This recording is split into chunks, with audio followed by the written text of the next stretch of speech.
like that. Hi everyone. Really happy to be live with CB Everett. What does the CB stand for? Well, because it's a pseudonym, it's not my real name. It's actually the initials of my daughters.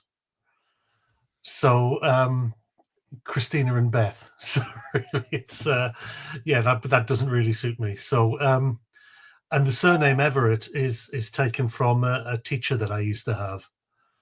So he was kind of he'd been away in the Second World War, and I think he'd kind of expected to go on a kind of he's very much a kind of Kipling man, and I think he'd expected to go on to to Asia on some kind of Kipling adventure for the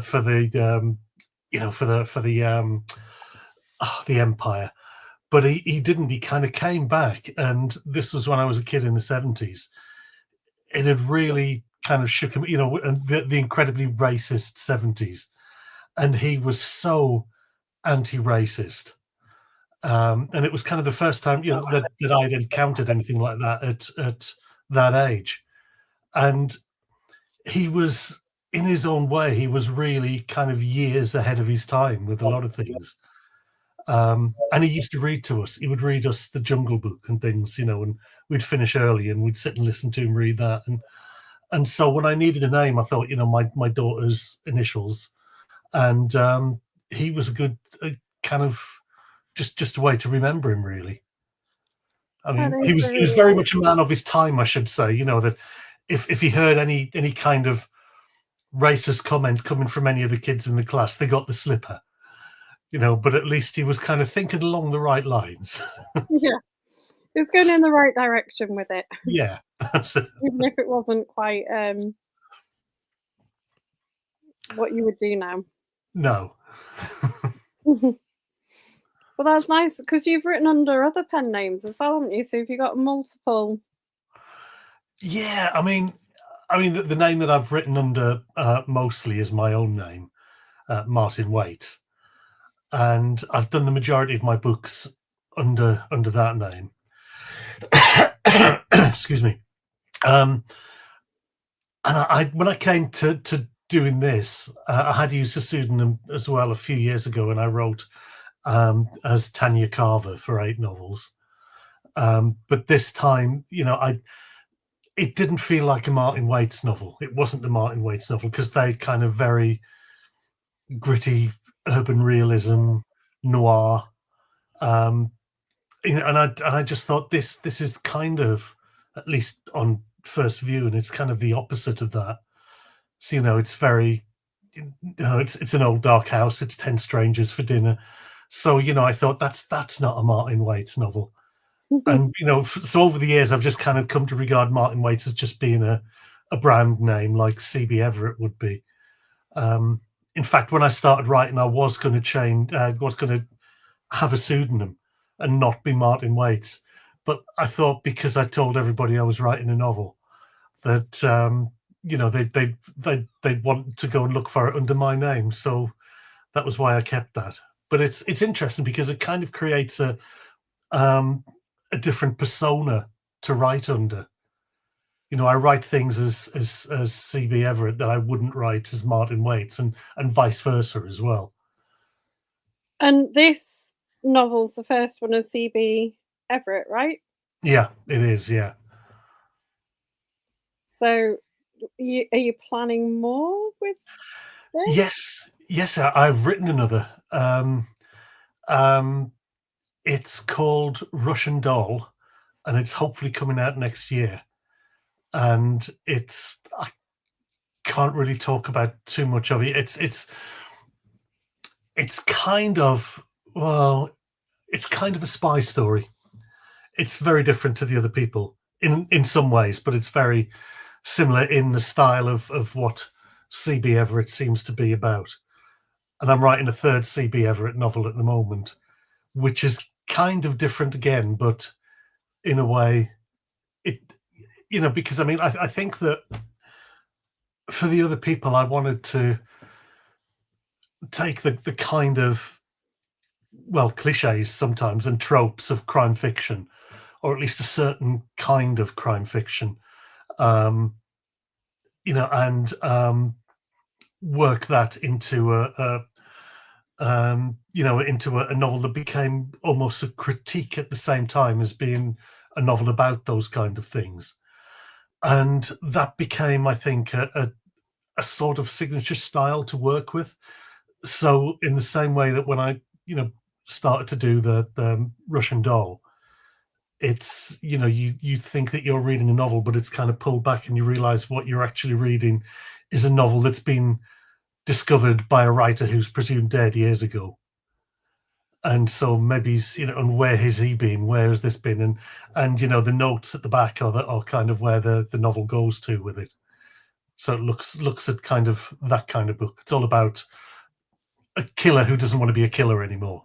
So, basically, Which sounds interesting. yeah. I'm not really showing it off well because it's still in the process of being edited, and I know that my editors are going to kind of tell me everything that I've got wrong. So I can't really talk about it until they've gone through it yet. But yeah, it's about somebody who doesn't want to do what he's doing anymore. In which, in this case, he's an international assassin in the novel, but then it's also by a novelist who disappeared, who clearly didn't want to do what he was doing anymore. So, and it's kind of the notes are about the writing of it and the book itself. So and the notes kind of mirror the actions of the book. So you kind of find out what happened to the writer in the first place. Yeah, I've made it difficult for myself, and it's even more difficult to explain it, I think. It does sound good. So this one, I mean, it starts quite. There's a bit of a literary reference right at the beginning with this, isn't there? I like the quote from Sartre. Yeah. Oh, I do actually. Hell is other people. There is about halfway through. There is a joke about that line. But I'm not gonna. I'm not because I thought it was quite a clever joke, and I said it to my wife, and she just rolled her eyes. So so obviously not as clever as I thought. But I mean, the original we wanted as the epigram originally because the title, "The Other People," is from Agatha Christie's And Then There Were None. It's, I think, page 42 in the version I've got. And I think it's one of the characters saying they couldn't die, they couldn't be killed. Death was not for them, death was for the other people. And I thought, if you're doing a novel that's kind of got that same structure as And Then There Were None, where people have been killed off one by one, I just thought, yeah, that's what you would think. And that became kind of a comment on the idea of why people read crime fiction as well. I had somebody once who came to a signing I was doing, and she was really excited because I'd set a murder in her street. Oh, And I said, wow. "Well," I said, "Well, aren't you worried about that?" She said, "No." She said, "It's not my house." So, and I thought, oh, that's interesting, because then that is kind of that, I suppose, is why we read crime fiction, because we kind of dodged a bullet. It's the other people again that get killed. It's not us. And so that kind of stuck with me. That, and when I was casting about for a novel idea, and the other people came to me fully formed. That the whole novel came to me in one go, and the title as well, and the title from where it was from. So it was just kind of, and that never happens. I've been doing this nearly 30 years, and it never happens. And it did that once, so I was really, really pleased with it. So I thought, yeah, I'm going to go with this. Does that make it easy to write? Because I feel like it's from the premise I've read, so the amount I've read so far, that it's got going to be quite complicated keeping track of where everyone is and things. I think it gets easier as it goes along. But again, with kind of what I was saying about using the kind of cliches and tropes, there's a character in it who acts as a kind of um, um, commentary on the action, and they actually say, "Don't you hate it when people introduce a whole load of characters in one go and you're expected to remember them?" And so he says, "So here I'm going to do it." So it's kind of playing with that because I think people aren't going to remember this, but because it is, it's told from different characters' perspectives, then you do have time to get inside their heads. Um, I mean, it did take about 2 years to write. I mean, I'm quite surprised that it looks like a relatively thin book when you look at it, and you think, "No, that's 2 years of my life in there," and it Wow. still only comes to about 300 pages. But I mean, a lot of it was trying to just getting the structure right and the balance right, and also getting the ending right. Um, it's I mean, the ending didn't work for about a year. I spent about a year getting the ending right.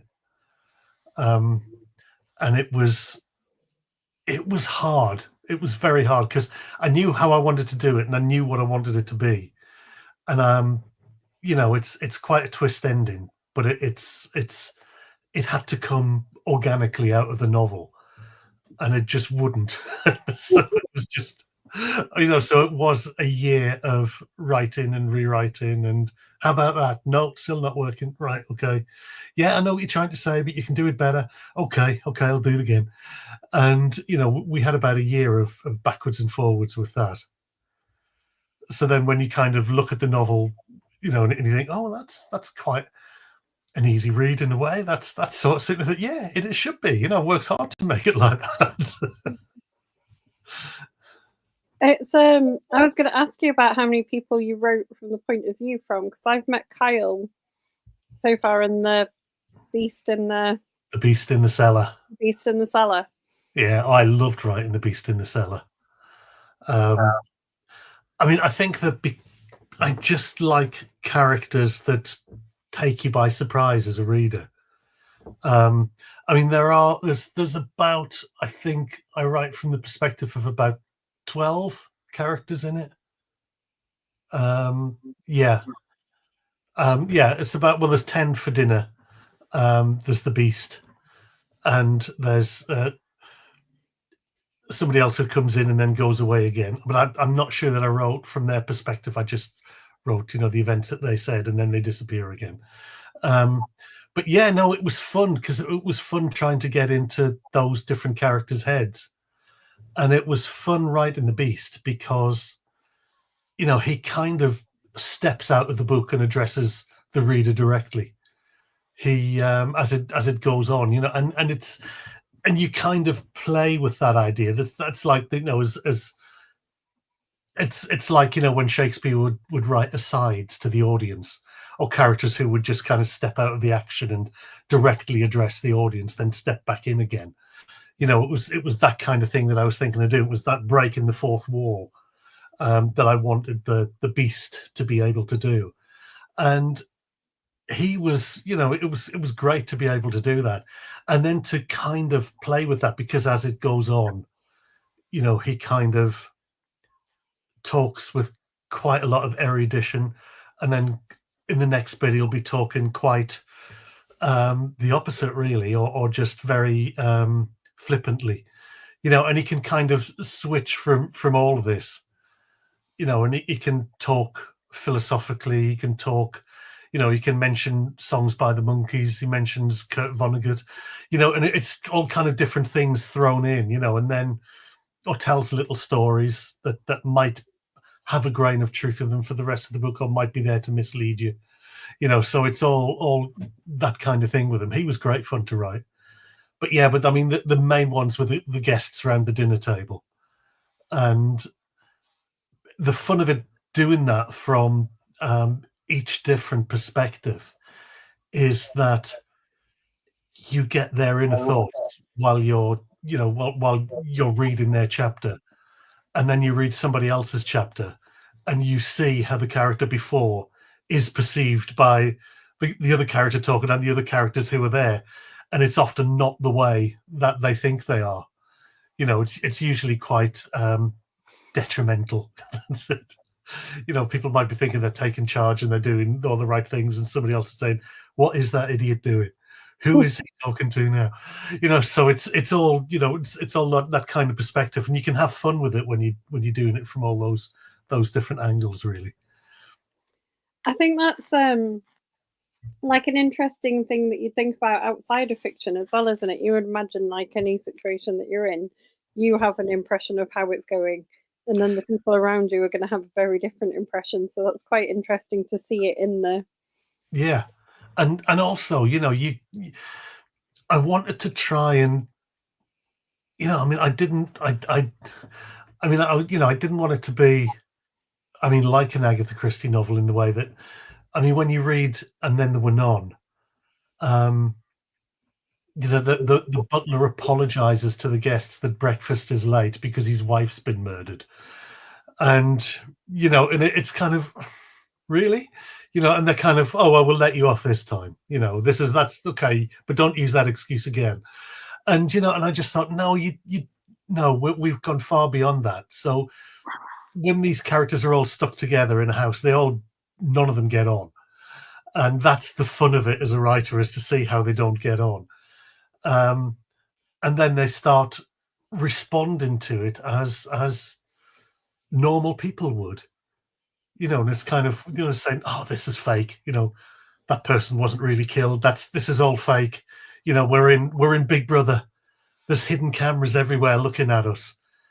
And they said, well, it seemed pretty real to me. No, it's not real. And then they all just kind of try to list all the things they think could have happened, because that's how you would do, that's how you would behave like that. One of them even says, maybe maybe it's just like Lost, we're all dead. He says, what do you mean we're dead? People keep dying. How can people keep dying if we're dead? And stop being an idiot. And it's just so it's all those different kinds of, different characters coming together like that, and some of them breaking down, and some of them trying to be strong, and most of them just failing miserably. Slight spoiler alert for Lost there. Although it's a bit late if you haven't watched it already, I guess. Oh yeah. Oh sorry. Yeah. You can't say I've ever watched it. I started off watching it, but then all the cast and the executives always saying themselves, we're not going to tell you what the ending is, but they're not dead. We know that. They're not dead. And then it got to the end and they were dead. And I thought, I'm glad I didn't stick with it. Just, just to have my intelligence insulted for about 7 years. Oh, no. But this, I mean, we've already talked about the opening, haven't we? But the first kind of the prologue section, if you weren't hooked by the idea of the story from like the really attractive cover, Oh, I love the cover. Yeah. the cover's amazing. The prologue would get you straight away. It's really good. Oh, is it? Oh, thank you. Because yeah, I don't want to say too much about that because it does pop up later. But it gives everything away if I say where it is. Yeah, don't do that then. No, I'm not. But I mean, this is what I mean by writing something, that was fun to do, really. Because a lot of the Martin Waite's books, they deal in very kind of socially realistic things. If you're talking about county lines, drug gangs, and things like that, or the rise of the far right, and then you can do something like this, which is just a world away, but it's kind of, almost a meta kind of thriller, especially with the beast walking out of character and then walking back in again, or walking out of the action and back in again. It was just great to be able to have the freedom to do something like that, or to give myself the freedom to do something like that. And I think that having a different name did that. That's what I meant by writing a C.B. Everett book as opposed to a Martin Waite's one. Or even a Tanya Carver one. Do you find that, does that lose you, like the fans that you, because presumably you've built up fans as Martin Waite, you've built up fans as Tanya Carver, and then you've got this new name, and you're kind of almost starting afresh again. Yeah. To draw people into it. Do you think you'll pull those fans across from those other books, or? I hope so. Because, at the end of, I hate saying the end of the day, ultimately, it's still me writing it. So, if you like the Martin Waits books or the Tanya books, then there should be enough of my base DNA in CB Everett to still attract you across to that. It's just trying to tell different kinds of stories in a different way that I haven't done before. And it's just was I just fancied doing something different. I just wanted to go in a bit of a different direction. Hopefully people will come with me. Um, and if not, hopefully more other people will come. Other people will come that want to read it. There's Did you keep I've just got an idea of the people, like, because you've got it all sort of in this closed location. Did you have like a little model of the house to kind of keep track of everybody? Only in my head. It was very, very detailed, but it was all there. I mean, when I write, I sit. I mean, I'm at my computer now, and I've got my keyboard in front of me, and on the left of my left over here, I've got my notepad, my notebook open, and the pen because I'm left-handed, and I will constantly write notes in that while I'm kind of typing, so that I don't forget anything. And I'll it would do that, but the layout of the house, layout's all there. It was all there in my head. I knew where every kind of I knew wherever it went, where it went to. It's also based a little bit on Shirley Jackson's Hill House as well. Oh, I love that book. It was just kind of just some of the things, that the way that she describes it and the way that she talks about the house, that had an influence on it. But it's still my house. It's still no. I mean, I knew where the rooms were. I knew where the corridors were. I knew what led off to where, and it's just it was just kind of sitting in my head for the whole time. I'm slightly anxious about keeping reading now because Hill House is a thing that has literally terrified me the most. Oh, really? Yeah. I had to finish it in broad daylight in the house and let my husband leave. I was like, I need to know what happens. Oh God, no! It's probably time for a reread of it, I think. Oh, it's superb because nothing really happens, does it, on the page? Like, she's just so good at like building suspense. Yeah, and I mean, so because I think that it's because she works so well with. I mean, that first page is brilliant. That introduction to Hill House is brilliant, but then she works so well with characters, and it's and so you're reading, and you're totally sold because you're in the character's perspective. And that bit where, oh God, I'm paraphrasing you, when she said, so I was so scared I held your hand. You said, you didn't hold my hand. So, well, whose hand was I holding? I mean, that is just, that's one of the bits that you just read and you think, God, I'd love to steal that. Do you read very differently as an author from when you before? Do you think you read and think, oh, there's bits I'd like to? Oh, totally. Yeah. I mean, I think somebody once said it, that it's like if if you want to be a magician and you go and see magicians and then you become a magician, you can never go and see a magician again because you know how all the tricks are done. And if you see one of the tricks being done, you think, I could do that, but I could do it this way. I could take what they're doing and I could put this spin on it and I could make it mine. And I think that's the same with writers. I mean, one of my favorite twists is in Silence of the Lambs, the novel, which they imported wholesale into the film. Where they're all the whole SWAT team's been gathered because they know which house Buffalo Bill's at, and they're going to save the woman that he's got down in the cellar.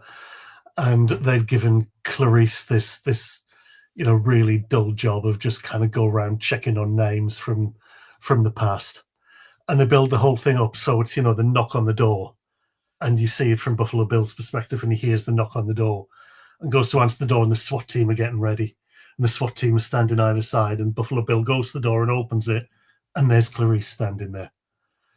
And I mean, when you see that, when I first saw that in the cinema, I mean, there were kind of cries and gasps, when you say, "Oh my God," he's, no, no, and people shouted no.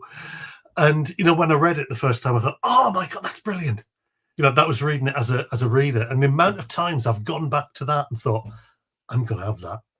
I'm gonna steal that. And it's popped up in loads of my books in one form or another, because I think it's too good not to. I thought, that's what I mean. If I can put my spin on it, if I can change it and make it look like, that's, and if people say, "Oh, that's a bit like," that, no, it's not like that at all. Not like the Silence of the Lambs at all. You're just imagining it. It's just just the same idea at the same time, You're giving away your like secrets now, though. Oh, I know. I mean, I also know I'm not the only crime writer to do, or just writer to do that. I know quite a few that have said, because we've had conversations, they said, "Oh yeah, I've stolen that bit." So, So, how are you planning to celebrate publication day for this? well, there's a launch party at Goldsborough Books on Thursday, and so because I live down in Devon, so I'll be going up for that. And I don't know, I very rarely get out of the house at the moment, so I think it's just going to be that. I think I'm just going to go along, and in fact, I just got an email from a writer friend, who said he can't make it, but he said, "Go along, get 3 sheets to the wind, and have a proper Hemingway-esque launch party, because there's not enough of them anymore." And I thought, "Oh yeah, that's quite a lot of pressure." Yeah, try not to get arrested at the end of it. But I think I'll just, yeah, I mean, we'll just go up there and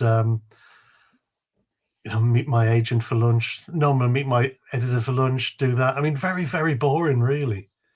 I think, and because I don't know, I mean, I would rather, I say this all the time, I'd rather that if there was money to be spent on the book, I'd rather that they spent it on marketing and publishing rather than making me happy and drunk. Fair enough. And also, I mean, if you live in Devon, like just staying in Devon is probably pretty nice. Well, yeah, I mean, I tried to invite my friends from Devon up to London, and then I thought, well, that's why don't we try and do an event in Devon, so that saves them the hassle of coming up. So I think we're going to be doing one about a month later in Devon, which all the people that I know who live here could come to if they want to, rather than trekking all the way up to London for 2 hours and then trekking back again. It just seems like a waste of time. So yeah, it feels like it'd be easier to get to London from like where you are. Oh, it is. Yeah, I mean, 2 hours on the train into Paddington, and I'm there. It's kind of almost commutable, but yeah, it's just kind of far enough away to be like a completely different world. I mean, I think I know when I'm coming back to the country, when the train goes through Wiltshire, and you can look on the green hills and you see the white chalk horses. That are kind of, I think it was a Neolithic white horses that are on there, and you kind of see there and you think, yeah, I'm definitely out of the city now. Definitely back in the country when you see that. That's it. I don't think I could live in the country, but it's lovely to venture into it. Oh, I mean, I've just today come back from Cornwall. I've been in Cornwall for 3 weeks, because I love. I mean, that's because it's not far enough away being in Devon, so I have to go further.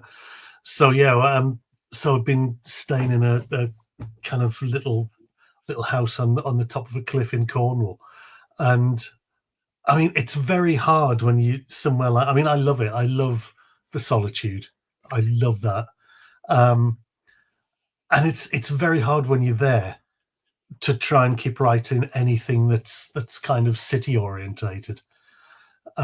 It's very easy to write folk horror because you kind of feel that's all around you when you're there. But it's much harder to kind of have a hold on anything kind of urban to write there, and which I was doing, which wasn't working, So I just gave up and read books and sat around instead. Is that a thing you'd ever be tempted to explore, writing kind of something like folk horror or Yeah, I mean I the feel the sorry. sorry, carry on. No, I mean, I wrote, just over 10 years ago now, I got chosen to write the official sequel to Susan Hill's Woman in Black. I was gonna ask you about that. Oh, right, Angel of Death. And I thought kind of at the time that it was going to be the only chance I'd get to write anything horror. So I chucked everything in the kitchen sink at it. I mean, it was just kind of everything, every kind of gothic gothic thing that I could think of. It was just thrown into it. It was just like even an ending that was straight from the Fall of the House of Usher. So it was, I really enjoyed writing it. I really loved it. And then after the Tanya's finished, I started to do some books under my own name. I did 3 with a lead character called Tom Kilgannon that was set in Cornwall, that were kind of rural gothic noir folk horror, and it was kind of, the first one I described as Brexit noir meets The Wicker Man. And Is that the one called The Old Religion? The Old Religion, that's the one, yeah. And I just moved down here then when I started it, and it was so much easier. And then after I've been here, about a month or so, we went to Cornwall. It was kind of my first time in Cornwall, and I just thought, I love it. I love this place. I'm changing everything from Devon to Cornwall now, and I'm writing it in Cornwall. And just kind of was so, just inspired by being there. And folk horror lent itself perfectly, to try and do a crime novel with folk horror in it. I thought, is that a first? And I thought it possibly was at the time. I don't think it is now. But, to kind of tread that line with it, and then to do 2 others, The Sinner and the Gravedigger's Song. It was, it was a real I mean, it was kind of, that was the area kind of presented itself to me. And and it was just kind of being haunted by it. I know that sounds really kind of wanky, and I'm just channeling, I don't really write, but no, it was just kind of, it felt that way, that I could only write about something like that. And so when I was down, I'm writing, as I say, the 3rd CB Everett, which is set at the moment in the north, in a city, and I thought, this is not. I'm sitting looking out at all these black crows sitting on a tree outside, and I'm just gonna walk down to the beach with the dog. And I thought, no, it's not doing it for me now. You need to travel up north to I know. Well, I mean, that's where I'm from, so I just need to go back up, I think. Keep meaning to. It's just such a long drive.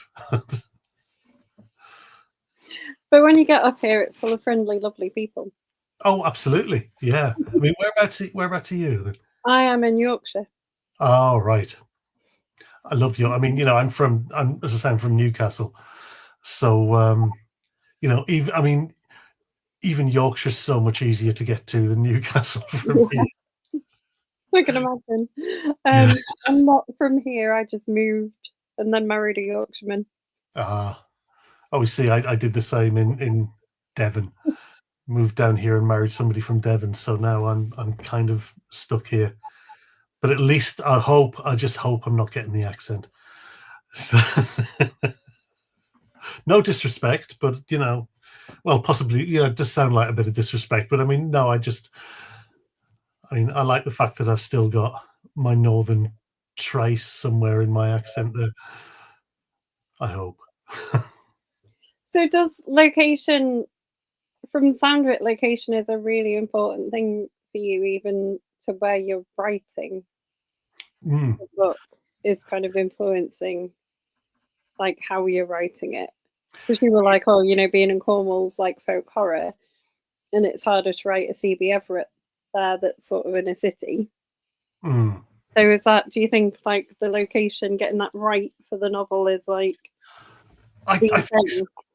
I mean, it used to be when I lived in London and I started writing books that were set in the Northeast, I found it easier. I found it easier because then, and then I went up to Newcastle, and tried to write one up there, and I couldn't. And then I wrote one set in London while I was living there, and that was really difficult because I think it's mostly it's kind of that Wordsworth quote about actions being recalled in tranquility. I would kind of recreate Newcastle in my head and write about it when I wasn't there, because that way it felt like I could own the city a bit more. So it was kind of not being kind of hidebound to do anything that was kind of, and even though I wanted it to be, a realistic depiction of it, it was still kind of, it became my city in my head that I could do things with. Whereas if I'd been sitting there writing it, I think I'd have kind of been overwhelmed by the detail. I mean, because I always think that location in any novel, but especially in crime fiction, I think is a character in itself. I mean, I teach crime fiction as well, and I always say, I said, imagine where you're setting it, then imagine describing that. And then I always say, that there's a trick that you used to see whenever, if you see a film director setting up a shot, they'll either have a little lens around their neck or they'll just look like that. And I say, that is the amount of stuff that they'll have in a lens. So when you're trying to set a scene, look through it like that. And that's how much you'll actually see that you'll be able to get into shot in one go to write about. Because otherwise you'll just try and do a 360-degree pan and you wouldn't get anything in. It would just be everything around there. So I do think that location and writing properly about location is really important. Yeah. So I'm curious, when you're saying you're sort of onto the third one of the books, how they're gonna link. Are they gonna link, or are they all gonna be standalones? They are, yeah. So that's what this feels like a standalone. Like, it doesn't feel like there's gonna be maybe enough people left.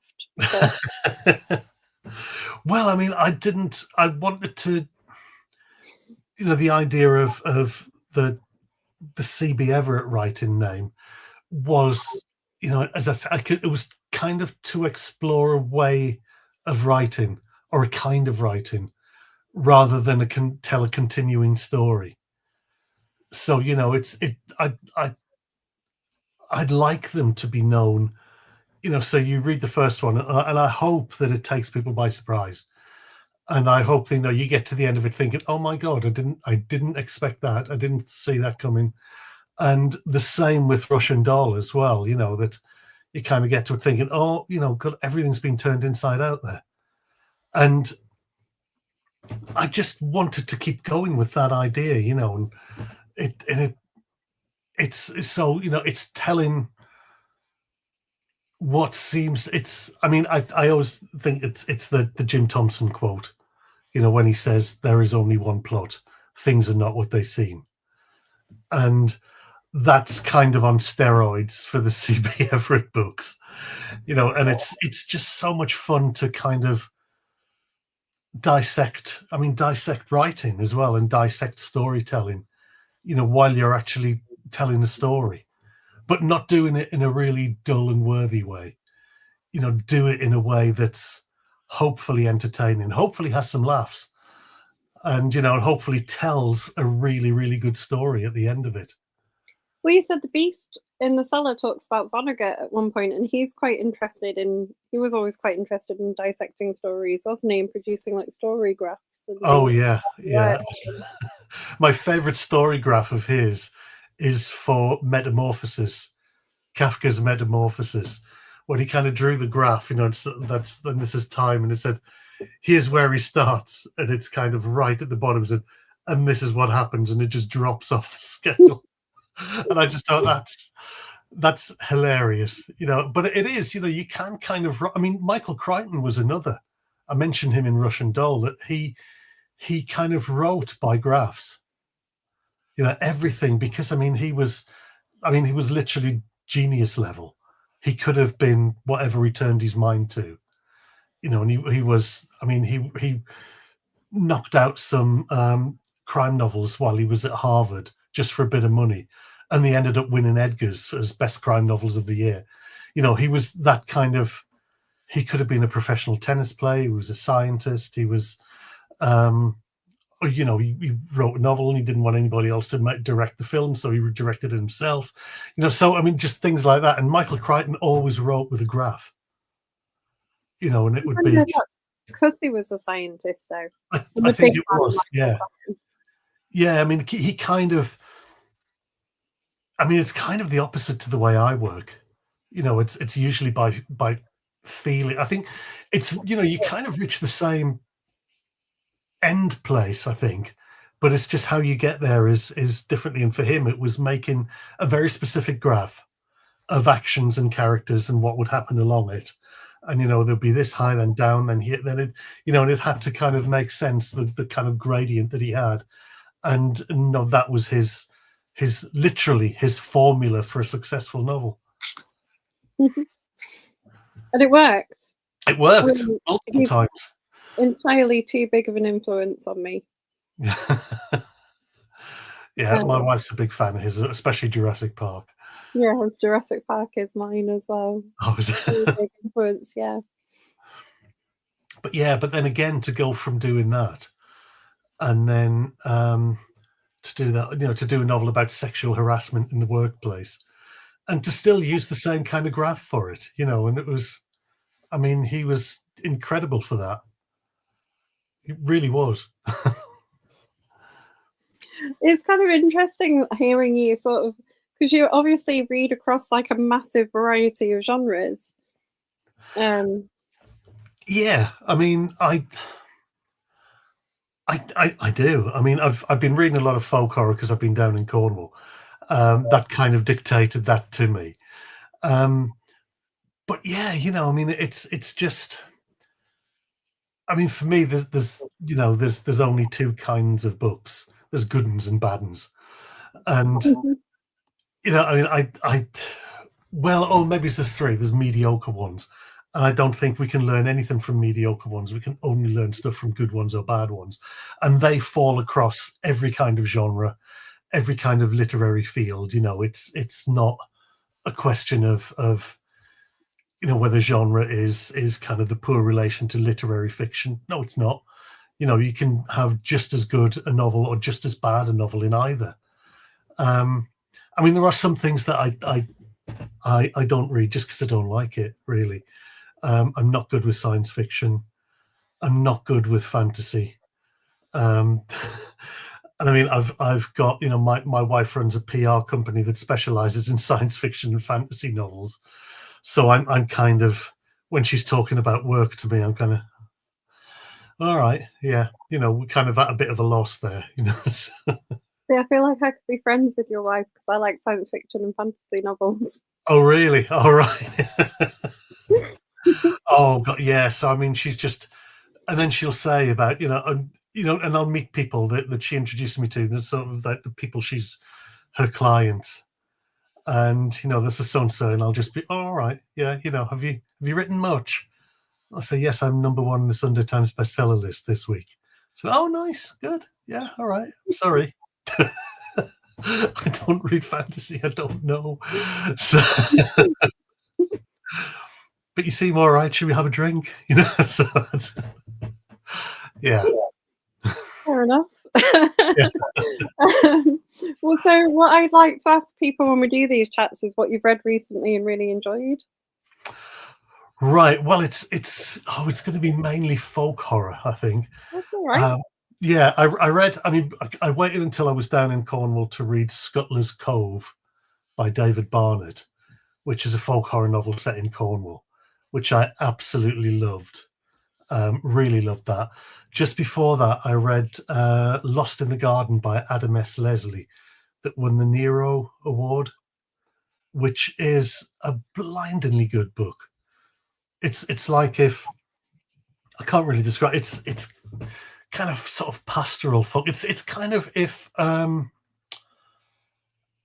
David Lynch and Michael Powell collaborated on a film version of or a remake of Midsummer, but set in Scarfolk, and it's just kind of just amazing. And it's a massive, big, kind of chunky book, and I read it. I read it in two sittings virtually. Just kind of couldn't put it down. So there was that. I'm currently reading Senseless by Ronald Malfi, who is a writer who I absolutely love, and he kind of straddles the crime and horror divide.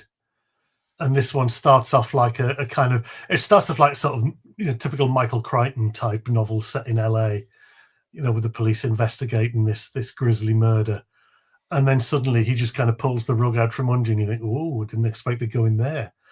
And again, it's quite a big book, but you just don't feel the time passing at all reading it. It's wonderful, really wonderful.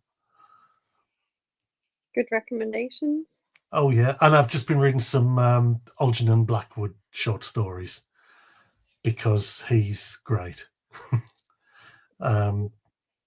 Weird supernatural fiction from about 100 years ago, most of it, and he's just brilliant writer. Some of those are quite interesting, though, aren't they? Like the weird supernatural fiction from 100 years ago. Oh Or yeah, I mean, I subscribe to the British Library's Tales of the Weird collection. I mean, we've got some of those in our house. yeah. Tales of the Weird collection. They mostly belong to my mister, though. Oh right. No, I mean, I just get I'm on the sub. I've got a subscription for that, and I just get one, and they're just an absolute treasure trove. I'm looking forward to cracking on this month's, which is all about killer fungus. Brilliant. As in, like, Trouble with Lichen style, or... Well, I mean, even before that, because I mean, that's sort of too science fiction-y, I think, but it is just kind of, killer mushrooms, killer fungus called Spores of Doom, I think, or Spores of Death. Brilliant. I just thought, yeah, I'm sold. I'll have it. Yeah, no, that one does sound good. I think the one my husband's reading was about Pan. What's the story? He's got one about the great god Pan.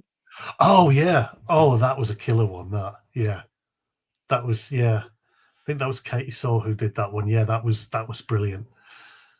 I mean, I'm well into all them. They're just the whole lot is just sitting up there, just can't see it out of shot because I'd have to turn the whole computer around. But they are there, trust me. You've talked about your admiration for other writers and like how good they are, but you've got quite a lot of awards yourself. Well, I mean, kind of a couple, really. I mean, I think I've had a lot of nominations. I mean, I think it says it's worded to say in the. It says in the back of this, doesn't it? Yeah. What does it say? You've been nominated for every British and French crime fiction award. Yeah, which is another way of saying I've lost every British and French crime fiction award. You won the Grand Prix de Roman Noir Award. Yeah, that was it. I won that. Don't you have an Ian Fleming Steel Dagger? No, I was shortlisted for that. You're shortlisted for that. It didn't win it. Yeah, I was Surrogate crime novel of the year. Well, I mean, there's always the other people. I don't know. I just found out yesterday the Times has described The Other People as one of the best crime novels of the year. So I thought I'll take that. Yeah, that'll do. That that's credit indeed, isn't it? Yeah, that'll be going on the paperback. So yeah, that's, I mean, there's a lot of good quotes on this one. You got like Vaseem Khan, Chris Brookmeyer, John Connolly. yeah. All these people I Also, owe money to. I don't think Vaseem Khan would give you a quote saying it was good if he didn't think it was. I don't know. I mean, it is sort of very nice to have some good quotes off people. I mean, it's you never take that for granted. And I think the American edition's got one from Alison Galen, an American writer whose work I love as well. She's brilliant, and she gave me a lovely quote that's on the American edition. But it's always kind of difficult because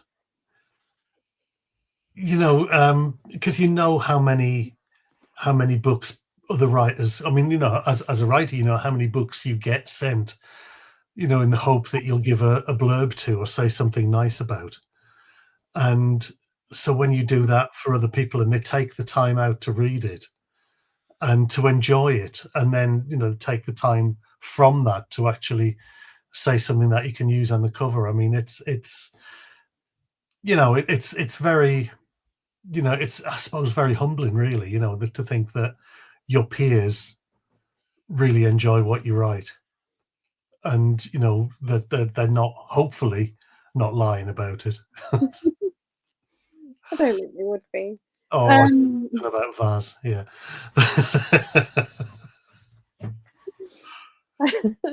he's another sci-fi fan, though. Had a really fun conversation with him at Harrogate last year about sci-fi. Oh, really? Oh, Yeah. right. Oh, because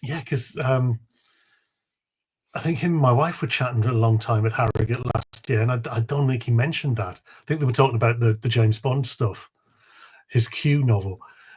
Because I think that yes. Oh God, no, should have. Yeah, I'll tell her. You'll be Yeah, inundated with free books then. he's definitely a big sci-fi fan. Oh wow. Oh, I didn't. We were Yeah. talking about Dune and like other books when I was there. All right. Oh, see, it's just not my thing at all. So, well, I say that, I mean, I do say that, and I have written for Doctor Who and the Big Finish audios because I'm a massive Doctor Who fan. I'm just not a massive science fiction fan. So, which a lot of people can't quite fathom. How do you like that and not that? That pulls in a lot of crime authors, doesn't it? It's like one of my other favourite author chat questions, and I can ask you because I don't think you've been on with us before. Is would you make a graphic novel version of your book? Because you do get crime writers who write for Yeah. like Well, graphic I mean, novels. I, yeah, I mean, I would love to.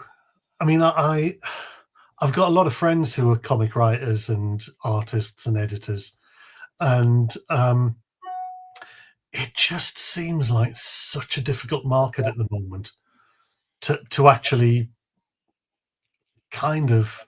It's one of those things. It's like trying to break into Hollywood when all you've done have been, amazing West End plays or Shakespeare plays. It's kind of, that counts as nothing when you haven't done any film work. And I think it's.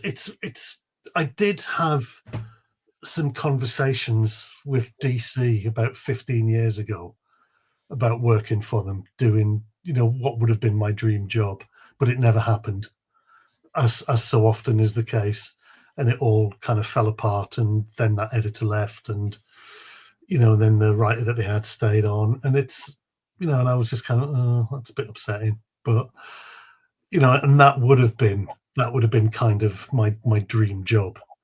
What would the dream job have been? Um, well, I suppose I can say it now because it's not going to happen. Writing Hellblazer for DC. Which Yeah, is where a lot of the crime writers have gone, isn't it? Like yeah. I mean, Ian everybody Rankin's in Rankins, like Denise Dark has done that. Entries. Denise Mina had to have done Yeah, it, I think. and and it was, and I think it was the same editor who'd done them. Who was we met at a thing in America, you know, and went out for dinner and discussed, you know, what you wanted to do, and he said that to a friend of mine. Said, I think that's the next writer of Hellblazer there, and I thought, yes, yes, yes. And of course, that never happened, as is so often the case. So yeah, it just never happened. Oh, sad times. And it's, yeah, so, you know, I mean, all the ideas I had found their way into some other stuff, but you know, that would have been a dream job doing that. But you know, it's kind of, I mean, I'm happy being CB Everett at the minute, and it's just, you know, I know that, and I know how hard it is, even for people who friends I've got who are kind of name above the title kind of writers and artists. You know, it's still difficult for them to get commissions on stuff. So yeah, it's a very kind of difficult time for comics writers at the moment. But because I've always loved comics, I mean, that was my first love before novels, really. You know, and it's never kind of gone away. I was just reading. Go away. Comics are brilliant. I mean, I was just, in fact, that was actually another one you said, what things that I've read recently. I finally got around to reading The Sheriff of Babylon by Tom King and Mitch Gerards, which is a kind of noir story set in the reconstruction of Afghanistan after the invasion. And it is phenomenally good. You know, that was just kind of, don't talk to me until I finished this. You know, and that is a great, I mean, because I love Tom King's writing anyway, you know, and what he does with the DC characters nobody wants, I absolutely love. But it's just, yeah, it was just a really, really great graphic novel. Good. One to look out for then. Pardon? One to look out for then. Oh yeah, I mean, anything by him. The pair of them work well together. I work great together. But I mean, Tom King's just done some fantastic stuff. I commend him to everybody, you know. We're coming up to the end of our time. Do you want to remind everyone who's watching what they are going to go away and buy or put on pre-order? Because I don't think it's out yet, is it? It's not out for another week or so, I don't think. He said professionally. I think it said the 10th of April on my. Oh, that sounds about right, because that's when the launch party is. So that must be it. On the piece yes, of paper that I didn't bring upstairs. Oh, that. But this is the American edition. This is the American, cool. which, if you look underneath the house, oh, is that the Beast? There's the Beast. So I mean, that's not on the British one. It's not. No, it's a very similar cover. Yeah, it looks quite similar. And I just saw the Italian cover yesterday as well, which is basically just kind of the same, a variation on this, except I think it's called Labyrinth of the 10 Suspects, I think, in Italian. And a little tagline of Trust No One, which I thought was very nice and X-Filesy. But yeah, no, this is The Other People by C.B. Everett, and it's coming out April the 10th. Yes, please pre-order it or order it or read it, get it from the library. But I think, I mean, in all honesty, if I hadn't written this, I would be dead jealous of whoever had. And I don't say that very often about my own books. But I mean, that was the kind of book that I kind of wrote because I wanted to read it as well. And spent 2 years reading it. You'd think after 2 years of it, you'd be slightly like fed up of it. I was a little bit, I must admit. I did get a little bit fed by towards the end, and it was just, can you just proof the pages again for the 16th time? I don't think so. I wouldn't find any mistakes there, because even if there were, I wouldn't see them anymore. But it's been an absolute pleasure talking to you. I did not expect the chat that went all the way to Jurassic Park and Hellblazer. That's kind of the inside of my head, really. It was fantastic. Thank you so much. Thank you for having me. No problem. Cheers.